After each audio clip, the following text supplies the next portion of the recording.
जी कतुनको तاسو ته اپډیټ درکو به دره ټاټ کې د رامخې تشوي افسوسناکې پیښې په حق لا سوشي به وړاندې مټه بازار کې خودل شوی د بریدرشخیل خان بادشاه ولدي اسپندیار مړې د چا په حق لا چې ورساو تور پورې کړو چې یا ځوان پولیسو پړز وجلې او د احتجاج په توګه سړک هم بند کړو په دې حق لا انډس نیوز نتورک د مټه سرکل ډي اس پی انسپیکټر بهزاده خان سره خصوصي رابطه کړې د نوموړي په وینا یاد ځوان بدنامي زمانہ منشیات پروشو چې په مټه تانه کې پتروسا سلیریش د منشیات پروشي مقدمه درج شوې دي د نوموړي په وینا نن ماخام د شاړي ایسای ګوهر علي د پولیسو ټیم سره د خان بادشاه د نیولو کوشش کولو چې د پولیسو نه د ځان بچ کولو لپاره د ټاټ نخکته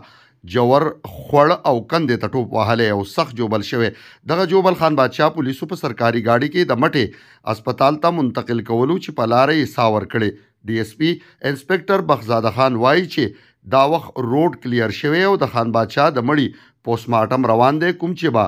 د نوموړي د مرګ لامل هم مخې ته راولي د هر ډول نیوز او اپډیټس لپاره کتلی شئ انډس نیوز نتورک د ټولو اواز